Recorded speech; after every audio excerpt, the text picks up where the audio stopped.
All right. Welcome, one and all, to Unapologetic with Chet and Duffy right here on Fans Only Sports Network. I'm Chet, and to my right is my host, Duffy. And from both of us and our Fans Only Sports Network family, a Merry Christmas, Happy Holidays, and of course, a Happy New Year as the new year rapidly approaches 2023, almost in full swing. But we're back, ready to talk some football. Duffy, hope you had a nice Christmas, man. I know we were talking about that in the pre-show, but you gotta have gotten something nice for Christmas, I hope. I got this nice Dreamville hoodie, Okay. J. Cole's little rap posse, but hey, it's good stuff for Christmas. I don't ask for too much. My mom does a lot for me during the year and all the time. So don't ask for all too much, but I got some good stuff. My mom got this bracelet too. Hell I had yeah. lost my other one that previously looked like it, but got some cash as well from the family. It was pretty awesome. So shout out to everyone who blessed me for Christmas. It was always a good Christmas, always a great holiday, great way to round out the year 2022, which has been a very interesting year. Yeah. A And great everything's year, in fact. good year, yeah, very solid year. I had a lot of fun this year. Yeah. Turned 22 the other week. About to walk into 2023. Hopefully, new man makes some new strides. So Yeah. this is my first show back here in the home abode of North Smithfield in a while. Yeah. It's been a minute. And different scenery. I actually have a desk this time around to keep my computer still, so feeling good. Yeah. Yeah. I mean, I'm wearing one of my Christmas gifts right now. I wanted a jacket similar Who to did you get? Isaiah Simmons? this jacket. Oh, I thought that was the Cardinal shirt. No. This is still D Hop. This is from I last got a year. great similar looking jacket as well as a hood though. It's like Mm. something that looks like your brother would wear, like a little bit. Yeah, blue. this is the same jacket my brother has. Like, I Yeah, wanted the same one because my brother's got some good style. He it's does. pretty He sweet. does. Oh, He got me a poster of the weekend, which I was very, very happy about. But I actually have a gift that I didn't even get to open yet. My mom told me that she forgot to give it to me. So I'm going to just open it right now. We'll see what's inside. what if it's an Apple Watch or something? Do you have All right. any idea the value of this gift? No idea. It's wrapped nice and neat, though. Let's see. Let's check it out. And I asked my mom. It was wrapped very nice. She's like, I didn't wrap it. So some cologne. Oh. Not bad.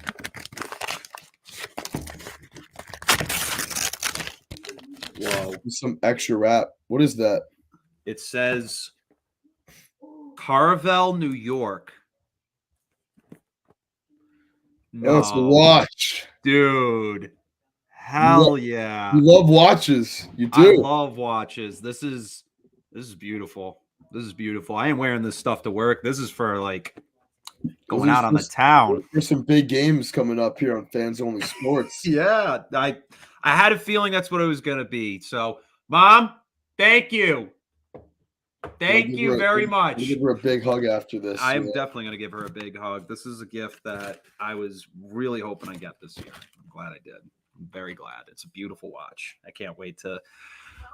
But yep, she just said you're welcome. But yeah, so a great gift, and we'll give our gift here of our sports talk because that's what we know you all tune into every single week, and we hope you enjoyed this week. But I gotta say, man, I did not enjoy Christmas Eve's performance that the New England Patriots put on, at least for about, let's say, 3.5 quarters of that game. It was definitely disappointing. Bengals walk away with the victory in Gillette, 22-18, the final score. It didn't look like that the entire game. However, going into halftime, the Bengals were up, I believe it was 15-0, managed to add on another touchdown later in the game. No, actually it was 22-0 at half. Well, in the second half, the Patriots defense really stepped up and shut down Joe Burrow and managed to storm back off a pick six by Marcus Jones, who now has a touchdown, special teams, offensive and defensive. That's something to really note. It sparked the comeback, but a tough fumble by Ramondre Stevenson in the red zone put this game to bed, and the Patriots walked away with a loss. Once again, a tough one, especially after the loss we saw against the Raiders that I didn't even get to talk about on here, and that in and of itself is a conversation I really would much rather not have at this time. It is just something that is not worth it, but this Patriots team now falls to 7-8 on the season, with a lot to think about. They need to win their next 2 games, the final 2 games of the season. The Miami Dolphins coming in, followed by the Buffalo Bills. But Duffy, this one was a tough pill to swallow, especially considering you were at this game. I was at this game. I was in the cold, in the teenage temperatures for this one, and it was really tough to swallow. I mean, I got blessed with some end zone tickets from my friend's girlfriend's rich uncle, which was awesome. We were in the end zone. There was a little lounge, and it was so cool. And me and Will were saying, "Hey, if this gets to 29-0, we're gonna have to go inside the rest of this one. This is tough." Then boom, very next play, Marcus Jones pick 6. Pats defense did their job all second half. Got the ball back a couple times. Got a couple lucky touchdowns. Kendrick Bourne had a touchdown, which was great in the back of the end zone. I think that was his first of the year, actually. Probably. And then Joey Myers had that tipped touchdown on 3rd and 29, which was absolutely outlandish. It was. It was a classic 2022 Pats game. I mean, they came back against a very good team in the Bengals, who are fighting for that 1 seed in the AFC right now. They made things interesting, and then boom, they kind of just sold at the end of the game. Rondre Stevenson, capitalizing the conservative play call from the Pats, the whole game-winning drive, or what should have been a game-winning drive. I mean, we saw 4 straight draw plays in a row in the red zone right there. The Pats just looked like they weren't getting aggressive. I mean, sure, the run game was working, but the way it ended, it was tough. And it really sunk the soul out of that stadium pretty badly, pretty terribly. I was one of them. I had Pat's money line. I was pretty pissed off. I would be too, man. Yeah, actually, I was very pissed off, if you want me to be honest. It sucks. But, Scorigami, it was the first 22-18 game in NFL history, so that was pretty cool to witness. That's crazy. Well, at the end of the day, I mean, that's the game the Pats should have won. Not because of the whole game performance, just because of the way that they came back and, kind of self-inflictedly wounded themselves at the end of the game. That fumble in the red zone. But, we've seen the Pats lose like that the last couple of years. It reminded me a lot of the Damian Harris fumble against Miami in week 1 last year. That lost the Pats that game. Similar story against a good football team in the Bengals. Just very tough, man. It was, especially in the cold that I was standing in for a long time. I had some great seats, so I'm not gonna complain about my vantage point at all. I felt blessed to be there, but it was just annoying. It was frustrating, and that's probably the 4th time this year the Pats have really done to themselves in the 4th quarter, and they just don't have the ability without Brady to close out games. And I hate to say it, but it's true. They can't close out a game. That was a prime example of it on Sunday and Saturday, excuse me. And the defense did their job second half. First half, they were shaky, but it's tough to not be shaky when your offense is going 3-and-out every drive. Yeah. Got to be better with their first half offense. They had some second half magic, as they have done a few times this year, but we're still yet to see a real complete, full 60-minute football game from this team, and it's getting frustrating for sure. It is. It definitely is. And I mean, I was talking about it with one of my mutual friends from my job, and I remember I was talking to him about the way this team's looked all year. The fact of the matter is, the defense is what's kept this team alive. It's what's kept this team in the playoff conversation. It's one of the top scoring defenses in football in terms of total yards allowed and all of that jazz. Top 10 in football right now. Patriots defense reigns supreme in that category. However, the offense, bottom tier in the league. And if this defense wasn't as good as it was, I guarantee you the Patriots would probably be at least 2-12 on this season. They'd be absolutely atrocious. 2-12. Wow. I mean, honestly, if you switch the Patriots and say the Lions defense, that's not even a bad take. Exactly. That's the bottom line. This team has one good portion to it, but when it comes down to it, it's not a complete team. It doesn't have what it needs. And, I mean, we could go all day. Obviously, there'll be plenty of talk for down the road. But the offense just isn't clicking. It's inconsistent. There's just a lot of mistakes going on the field. Players don't look in sync. Mac Jones looks like he's clueless half the time when he's out there on plays. He's scrambling all over the place, and instead of taking off, he'll just throw the ball away. And we saw that too many times on Saturday. And just the consistency. Stevenson, I get it. He's the bell cow, 13 carries for 30 yards, but gave up a fumble in one of the biggest moments you could ask for. This was to take the lead for the first time, and not only that, with no time left on the clock. And it all ended up escaping the team.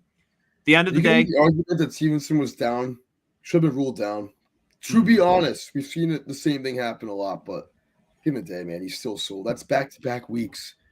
Ramondre exactly had the ball and the most important offensive play of the game, and kind of sold. Did. Yeah, because you could technically blame him for that shuffle pass behind him over to Jacoby Myers, and then in turn turned the ball over to Chandler Jones, and we saw the way that game ended. But Stevenson, the culprit of both of these affairs at the end of the day. He was the one who sparked them both. And at the end of this one, Mac Jones, 21 for 33, 240 yards, 2 touchdowns, didn't turn the ball over, but he was sacked 4 times in the game. While as Joe Burrow, 40 for 52 for 375 passing yards, tossed 3 touchdowns, and was sacked only twice in the game. T. Higgins led the team, along with Jamar Chase in receptions, 128 yards on a touchdown. Higgins having himself a huge day in that one. Trenton Irwin, 2 TDs for the Bengals. Big 2 white guy touchdowns for Cincy, man. A Belichick-type player right there. Absolutely. Sauce on him. Sauce on his defense. Kendrick Bourne had a season high, 6 catches for 100 yards and a touchdown, followed by Myers, who also had 6 catches for 83 yards and a touchdown.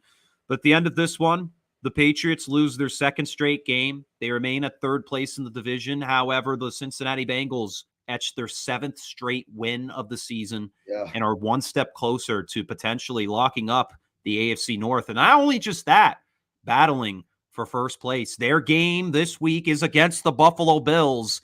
That could tell a lot. That'll be one of the biggest games of the season. I think that'll be the most viewed regular season game, maybe of the year. For that 1 seed, this is gonna be crazy. This game. I'm licking my chops for that game. I really am. Because honestly, that was another Buffalo point. And KC might all finish 13-4, and Cincy would have beaten both those teams if that's the case. Yeah, the 1 seed. It's a big game. And the Pats had a chance to spoil their 1 seed hopes on Saturday, but sold. Yeah. And then the rest of the way it follows would be because Buffalo beat KC, they would take the 2nd seed, and KC would be the 3rd seed. Now, I made a podcast with Ben earlier, Megatino, TJ and B. Can you listen to it on Apple Music, Spotify, etc.? But we were talking about this, and one of the things I asked him was, which one of these teams do you think needs home field advantage the most and the least? And my opinions, I had that Cincy needs it the most and KC needs it the least. And he said that. He said the opposite of me. He said KC needs it the most and Cincy needs it the least. No, we both said Buffalo need it the most. We both said Buffalo need it the most. But KC, I said KC need it the least. But he said Cincy. Do you think Cincy could come on the road again in multiple playoff games and do it again this year? Yes, I totally agree. Buffalo or KC. I love that. I love that take that Ben made right there, because they're Bengals right now. They're 6-3 on the road this season, and we've seen them take on some big contests. We saw them last year on the road after the win over the Raiders. They beat who they beat in the 2nd round? Titans. They beat the Titans on the road. At home though. They beat the Titans on the road.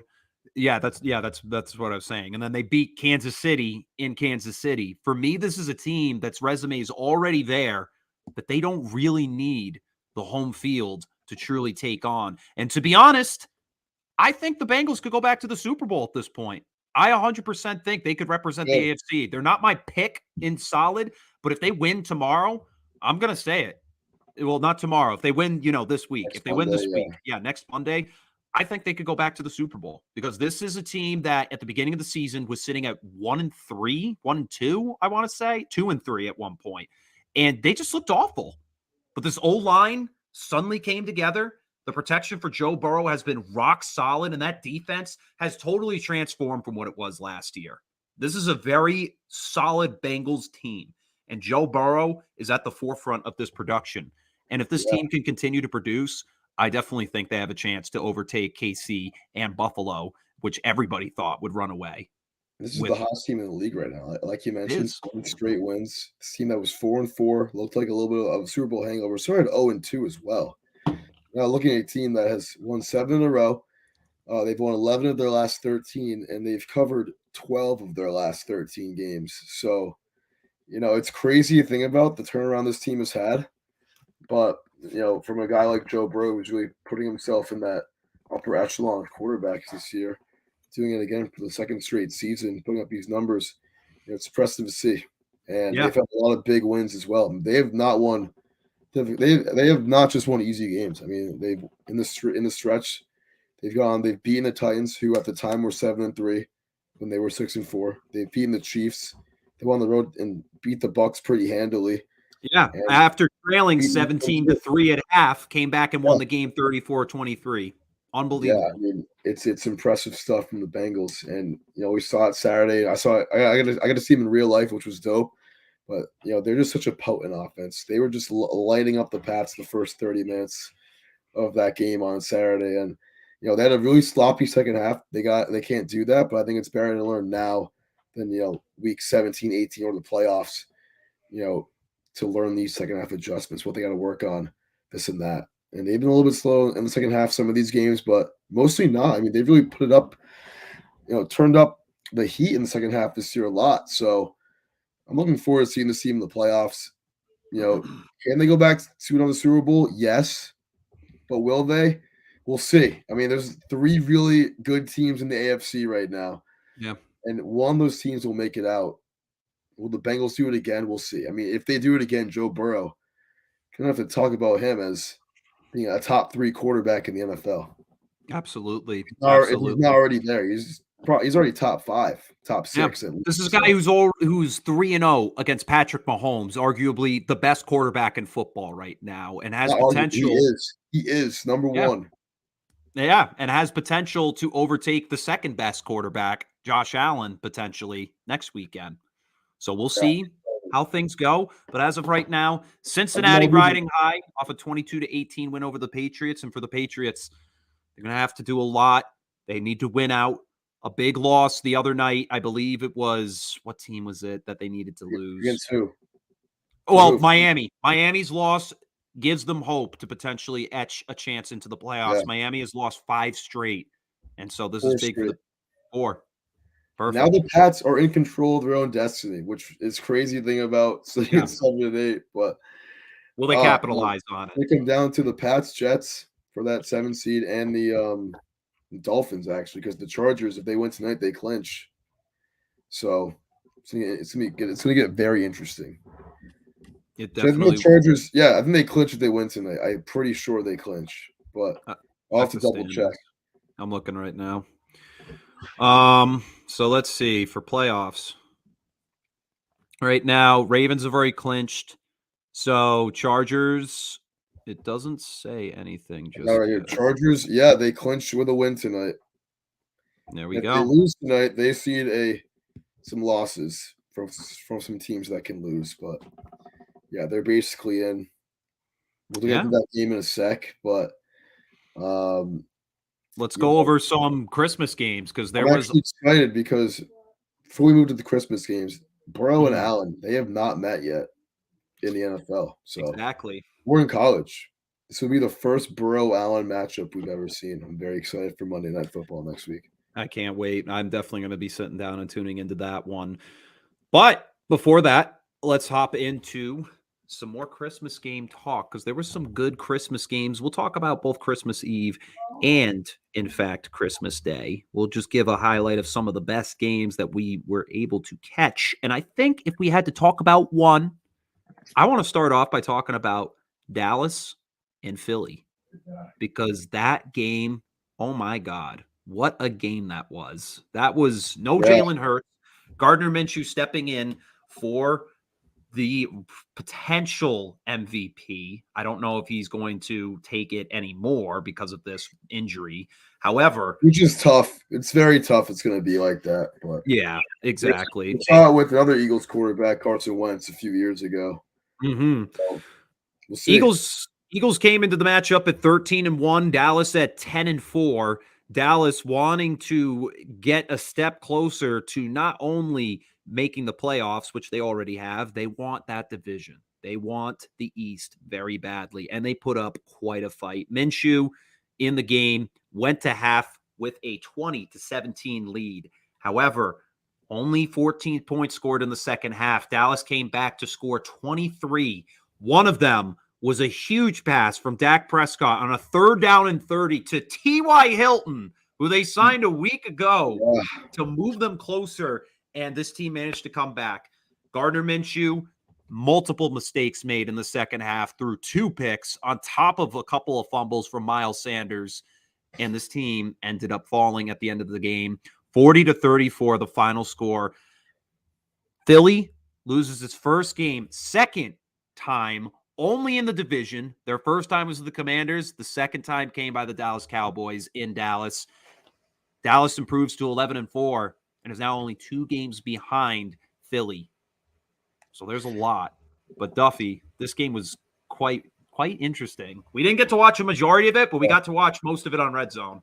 It's a great game. Glad I got to watch a good amount of it with you, which was pretty cool. I believe it was mostly just the fourth quarter after our little church session, but great game. Yeah, we were getting holy. This win badly, and I was actually listening to something today. I think it was, I don't remember what it was. It was something on TikTok, but if the Cowboys beat the Jaguars last week and were 12-3 instead, they would just need the Eagles to lose one of their last 2 games and to win out to get that number 1 seed. Yeah. So, big implications. I think that game with Gardner Minshew coming in for Hurts, it kind of solidifies the Eagles are still the best team in the NFL. I think, they were up. They had a 7-point lead in the fourth quarter, but just couldn't close it out. Dak doing Dak things. Cowboys coming back and winning it. It's a great game. It was a great game. It was a great day for football. Great game in general. That's a classic NFC East, 4:00 on Fox game. It was awesome. But this was probably the game of the week, in my opinion. It was a great watch. I mean, Dak Prescott put up 375 yards, 3 touchdowns in a must-win game. They're going to be the 5th seed anyways, probably, the Cowboys. But, that was a valiant effort. And like you mentioned, Chet, that T.Y. Hilton catch, we didn't even know who that was at first. We forgot that he signed with the Cowboys. And because his dreads were covering his name. I couldn't even see him. Yeah. He gained his stripes a little bit in Dallas. He tweeted something about that as well. But, hey, big one for Cowboys. But the Eagles, I think it's the team in the NFC right now sitting at 13-2. Mm-hmm. If Hurts plays that game, they probably win. Yeah, I agree. agree. It's tough to say because the Cowboys would have had a different scheme for them. And I just looked at the stats. That was Hilton's only catch of the game, and it went for 52 yards. Hey, that's a pretty sick average, 52 yards a catch. But that was a great game. And Dallas just had to take care of business, and they did. So this is a team that's probably going to go play Tampa in the first round of the playoffs, as crazy as that sounds, in Tampa. So I think Dallas is probably I was going to say the most well-rounded team in the NFC, but the Eagles and Niners are still. But there's a lot of good teams in the NFL this year. I mean, that upper echelon of good teams in the NFL this year is insane. I mean, the 3 in the AFC and these 3 in the NFC. You could put the Vikings in there too, maybe, but they've had too many close games for me to really take them as legit. But Dallas, man, this is a good team. They just beat the best team in the league in come from behind fashion. So can't discredit them at all. And you can't discredit the Eagles in this one at all. Even though Prescott threw for 347, Minshew 355 on the day with 2 touchdowns, including 1 on the ground. He definitely had a good finger on the pulse. 2 receivers on this team had over 100 yards. Devonta Smith and A.J. Brown each etching 100 yards on their resume for the day. It just came down to making the big plays happen and staying calm and poised in a very tight game. And Minshew, he just couldn't hold it together at the end of the day. And the Cowboys managed to ride high into the sunset with a big win. That was definitely a great game to talk about right there. But Duffy, I feel like you've got something up your sleeve that we need to talk about in terms of these games. A little bit of a good game we got from this weekend. Yeah, one of the games. You definitely have something. I was at the Pats game, so a lot of the 1:00 slate I did unfortunately miss. I watched some of the highlights for sure, obviously, me, but game that's worth mentioning real quick, and we're gonna get into this a little bit later. That Giants-Vikings game. I mean, it's really came to the wire. The Giants really showing that they are a force to be reckoned with. I mean, they're up going to the fourth quarter. A lot of points in that fourth quarter for both those teams. Vikings came out on top with a 27-24 victory, a 61-yarder by Greg Joseph at the buzzer. He does it again. This is the king of hitting 55-plus yarders for the win. And Vikings, another nail-biter. Yeah, but here's the crazy stat about Greg Joseph is he's a guy who can hit these big time field goals, but then misses all the other ones. It's like, He come misses on, all man. the PATs. It's pretty funny. It is funny. But this is a good game. This is a potential playoff preview. I mean, the Giants looking at the 6th seed right now, and probably going to clinch that 6th seed with a win this week against the Colts if they're able to do that. But the Minnesota Vikings, I mean, they're 12-3, number 2 seed.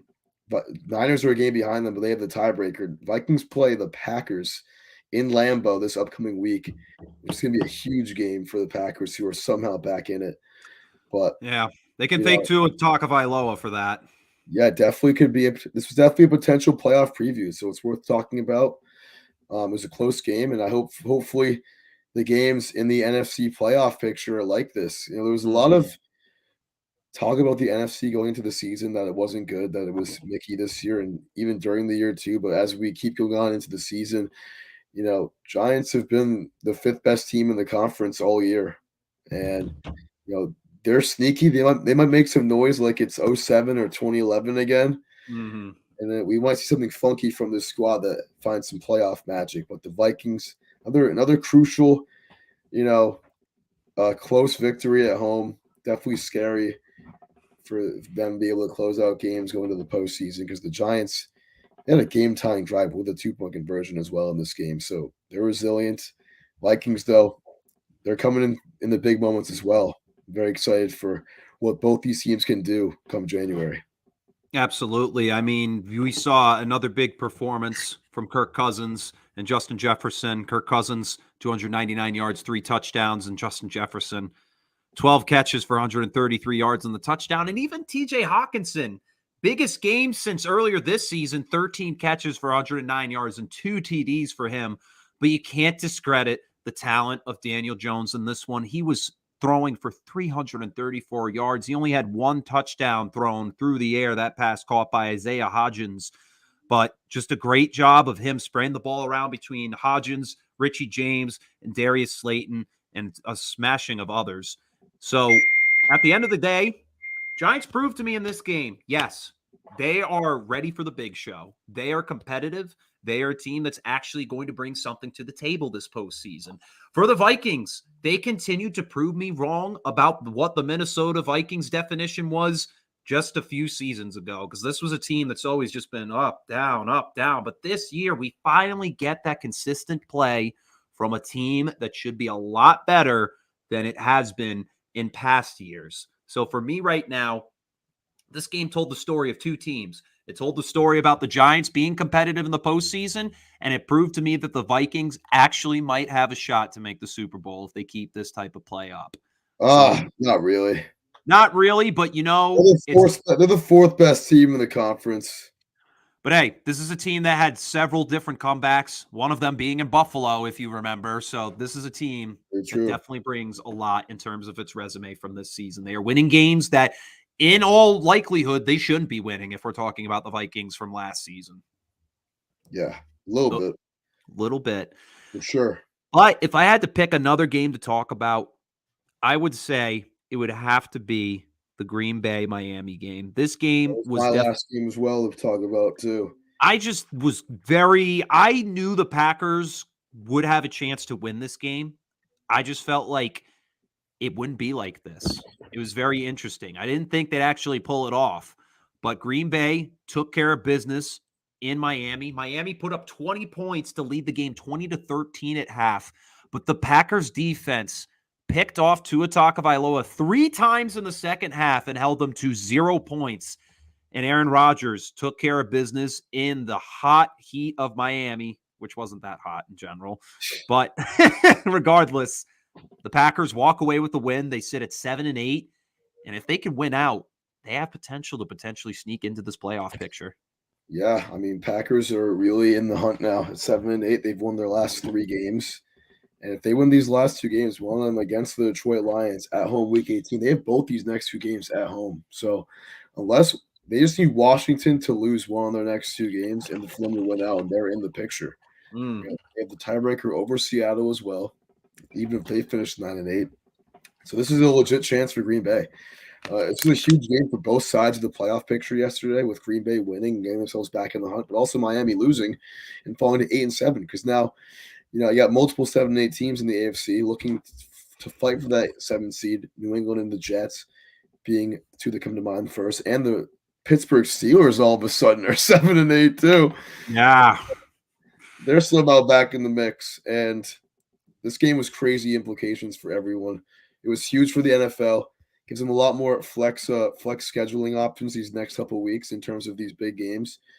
That Packers win was huge for everyone in the league office. I mean, they were rooting for the Packers hard. Packers came out and won. I mean, Tua got a little bit concussed. If you saw that clip of him hitting his head at the end of the first half. That could be huge for the Patriots if he doesn't play. If he's out, he's back in the protocol this week. So, I don't want to say hopefully he's out, but if he is out, it would be huge for the Pats. I cannot lie. He's a good quarterback. Like you mentioned earlier, 4-0 against the Pats. It's just huge for both sides. And Green Bay especially, who have just fought their way out of the mud somehow. It's very impressive. I mean, Aaron Rodgers is doing Aaron Rodgers things as he usually does.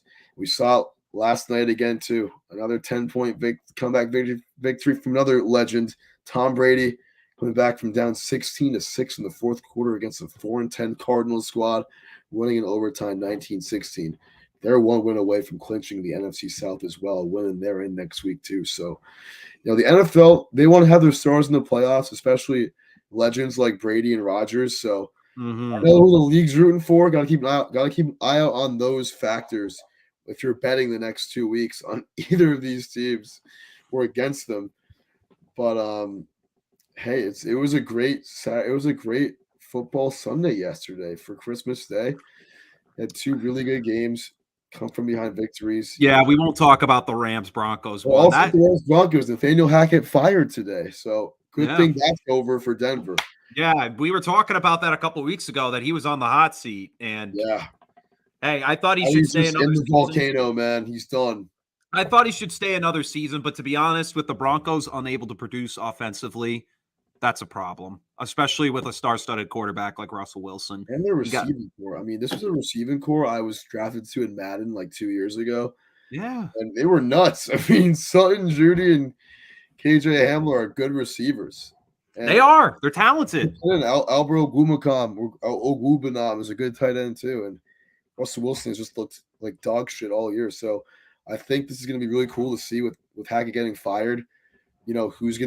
Who's the real problem, Hackett or Russell Wilson? And we'll find out not really these next 2 weeks, but next season for sure. Absolutely. But, hey, Packers 7-8, Lions 7-8, Seahawks 7-8, Washington 7-1. Who gets that 7th seed, Chet? Packers, Lions, or who was the last one? Packers, Washington, Lions, Seattle. Washington. Seattle has the Rams in Week 18, and they have the Jets at home this week. Packers have the Vikings and Lions both at home. The Lions have the Bears at home and the Packers on the road. And the Commanders, they have Dallas at home Week 18. They have 2 more home games, Cleveland and Dallas. I think Green Bay is making it in. I mean, this would be huge for the league if Green Bay makes it in. It's not a big market, but everyone knows the Packers. They're a historical team. Want to see Aaron Rodgers in the playoffs. And I think both the Packers and Lions will enter Week 18 8-8. Will be a flex game.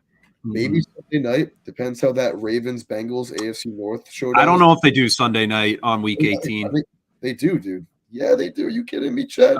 Because I know what they used to happen is in Week 17, all the games would be done by 4. No, they flex a Sunday night game in for the division every year. Yeah, they flexed a game out this week. I saw. Yeah, I forget what game it was. They flexed out Chargers Rams and they replaced it with Steelers Ravens because that game has implications somehow with the Steelers back in the mix. That's a good game. That's a good game. We have AFC North primetime games, for the division really, the back-to-back nights with Steelers Ravens and then Bengals Bills. If the Bengals lose and the Ravens win, or both those teams win, we'll have a Week 18 showdown for the division between those two teams. That game would get 100% flexed over Lions Packers. Yeah, this would be a good game, Lions Packers. I think that if the Lions and the Packers are both 8-8 in Lambeau for the 7th seed, there is no way in hell Aaron Rodgers is going to lose to the Lions at home. There's no way.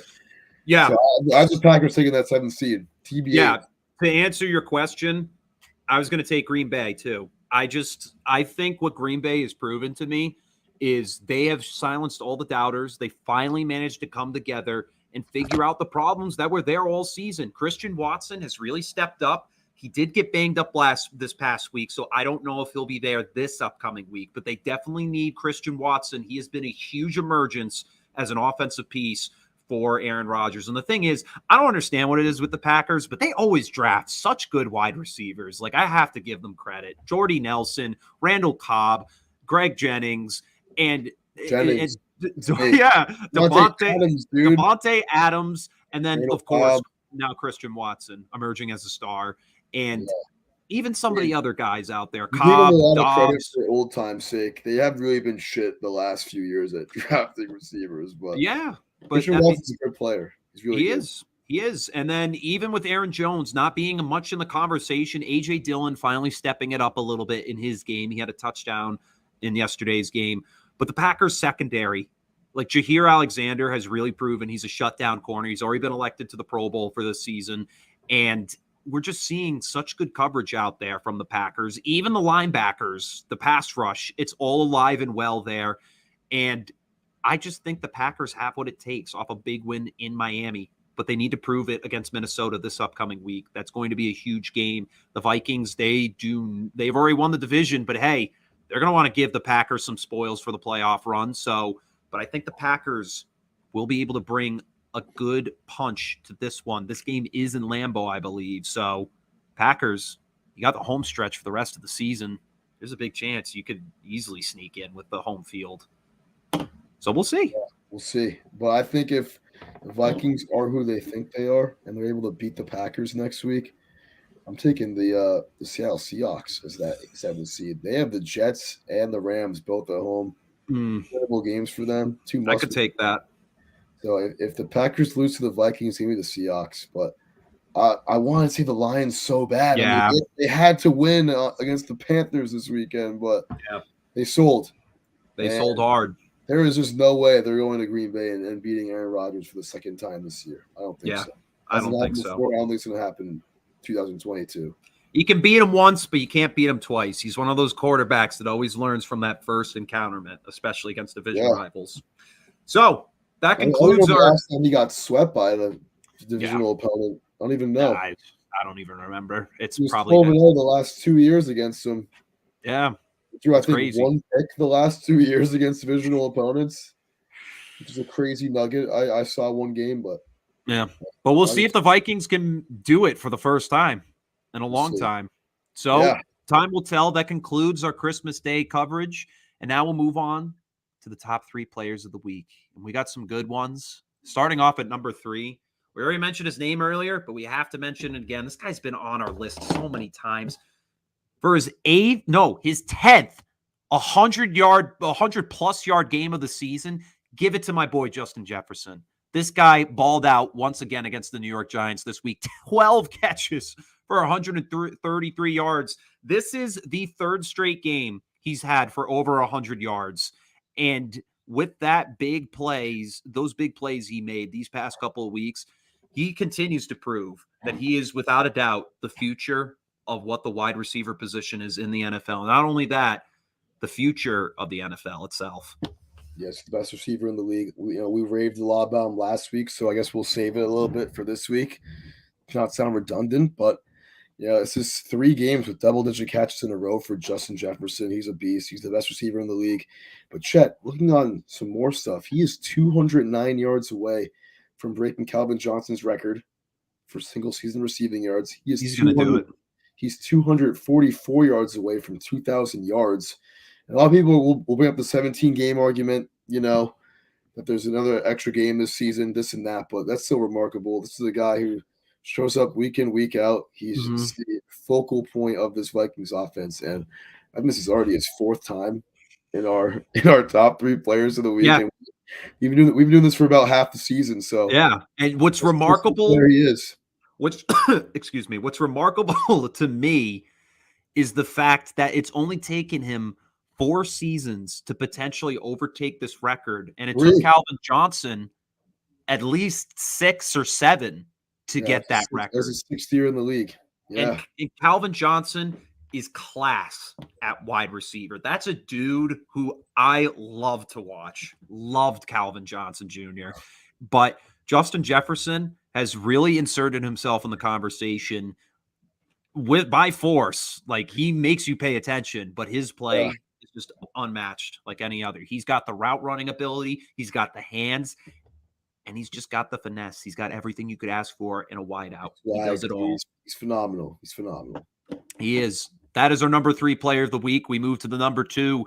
That's going to go to running back Donta Foreman. Donta Foreman, 21 carries for 165 yards and a touchdown that helped the Carolina Panthers take down the Detroit Lions, who are definitely looking to get closer to get in that playoff race. This was huge for the Panthers because it keeps them alive in the South. And Donta Foreman at the forefront of that conversation.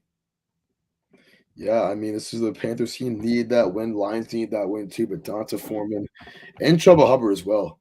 Just absolutely ripping out the heart of every Lions fan. But Donta Foreman at $1.65 a touchdown. Definitely probably get the FedEx Ground Player of the Week this week in the NFL. And this Panthers team had 320 yards on the ground, which is an absurd number. I think that's a franchise record, actually, too, or it might be. But hey, this is a Panthers team that was really hoping for the Bucs to lose last night. We would have put them in a prime position to sneak out of the NFC South. They would have been first place right now if the Bucs lost last night. But hey, Panthers, they're still in it. They got to win against the Bucs next week, and not to form, bringing them one step closer to potentially winning the division. But we'll see.